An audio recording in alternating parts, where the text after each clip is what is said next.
I'm talking about integrity today, and it was inspired by an article that I read on Facebook, and it made me think about how that relates to what we do as mediators. Integrity is a very powerful word in our society. It describes a state of being that most of us ascribe to, but it also describes a wholeness or completeness of a thing or a process. So in my mind, when we talk about integrity and mediation, it both means what we bring to the table as mediators, as people with integrity, but also ensuring that our processes demonstrate integrity. And my goal is to talk about both of those.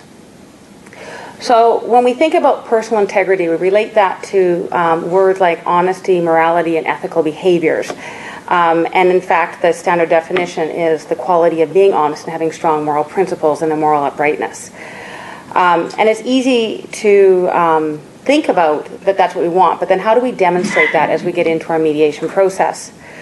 So some of the things that I have thought about is, first of all, the top of the list of what it means to be a person with integrity is to be a person who is honest. And demonstrating honesty is more than just being truthful. It includes having a sincere nature, being genuine, frank, and forthright in your communication. It would include things like not pretending to have knowledge about subject matters that you don't know, which can come up frequently in reality checking, having an awareness of your own biases, ensuring that your words and actions are consistent, and also being authentic as you present yourself to the people that you're working with. I think that it's really important as an integral person or a person with integrity to create and adhere to your own set of moral and ethical values. And that means having the ability and the self-analysis to know what those are, to identify what's important to me and what am I bringing into the room with me as a mediator. There's a lot of values that we ascribe to mediation that we may see differently than the people we're working with when it comes to things like autonomy, self-determination, impartiality, independence, neutrality, not being judgmental, how we handle conflicts of interest and respect, and how those get conveyed to the people that we work with. I think it's important to be intentional in how we apply our values and our beliefs and our principles in our role as mediator. Having an awareness that the way that we think about values and beliefs and principles is reflected in our actions. And similarly, our actions and our words give an indication of who we are as people and what our underlying values are. The natural extension of that is you want to be sure that when you're mediating, that the words and behaviors that you have as a mediator reflect what's important to you about the process. And that you need to be aware and also be wary of how your words and behaviors can impact the people that you're working with. I think it's important to be consistent and reliable. People come to mediators looking for someone to trust in times of great need, and consistency in your presentation helps develop that trust. You need to have a consistent character between your meetings with individuals and in the group, and also between different mediations that you do. You need to have transparency. And that means you need to be able to communicate effectively about what you're doing and why you're doing it, and also be transparent about mistakes that are made or limitations you have in the process. You need to have a competency for the type of work that you're doing, and ensure you have the right skill set to help the parties you're working with. And you need to be humble. You need to remember that the mediation isn't about you, it's about the people that you're there to serve. Now, we also need to have integrity in our process. And that means ensuring that our process has that wholeness and completeness to get the parties where they need to go. That includes creating a framework that is appropriate for the dispute that we're dealing with. And you can't take one framework and transfer it between different types of disputes. When you get into the dispute, you need to be able to sort of have a plan and carry it out, but also have the flexibility to manage change as the clients need. You need to create ground rules that are going to work for the people, and then ensure that those ground rules are enforced, particularly when it relates to things like good faith, full disclosure, listening actively, respect in language and behavior, and confidentiality. You need to value the people you're working with and their time and their resources, and ensuring that the mediation is run in a way that takes that into account.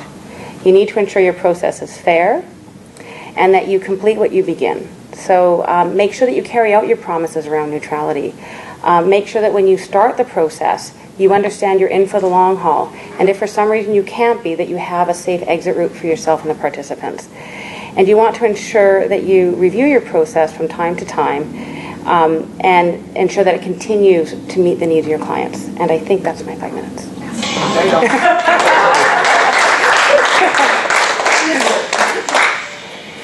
Short version of that. Any questions? I know. I was just so thrilled by my presentation. It is. Nice. Okay, I have a question. I'll just Yeah. speak over her music. Take over the music. Okay. I'll turn off the sound So now. just, because personal integrity is kind of work in progress, like most mediation skills.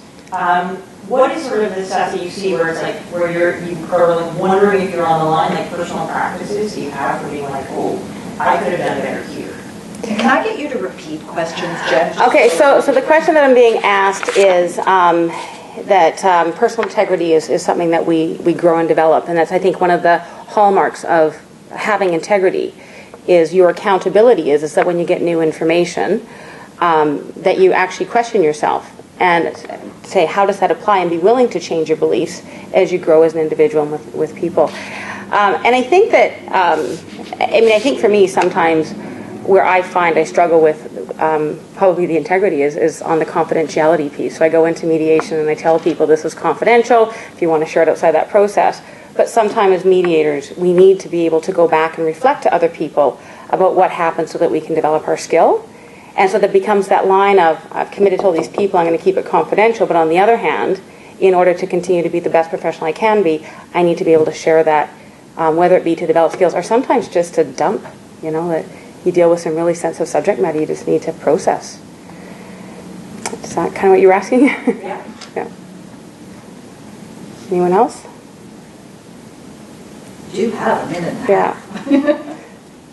I can finish my presentation, but I didn't get to it. Had a whole other topic yet. Yeah? Do you change your style depending on who is in the room? Completely. Yeah. So I actually was telling a story earlier. So the question is, do I change my style? My style, when I think of mediating, it's all of it. It's the room, the atmosphere, how you present yourself. And so I was telling a story earlier about having a mediation, and my mom saw me in the morning and I was wearing torn jeans, and she's like, I can't believe you're going to work in torn jeans. I'm like, well, Mom, I'm mediating with a 17-year-old, which is very different than if I'm going into a personal injury mediation where you've got sort of a lot of lawyers present and people coming in with a different expectation about that. And I think that's just sort of one of the ways. Your language changes if you deal with low-capacity people. There's lots of different things you're flexible with. I don't really have a question, but I just think it's really interesting. I don't think I've ever thought about separating out the two of the integrity of the mediator and the integrity of the process. So I don't really have a question. I think it's really interesting and thought-provoking. So Yeah. I just wanted to say that. Well, and I have to say that's something that developed as I was sort of thinking about how I wanted to present this. And, you start by looking at definitions. And that's how the definitions are. Like there's integrity as a person, and there's integrity of a thing, and integrity of a process. And we use it in all those ways, but just sort of applying it to with a different lens. Thank you, Jen.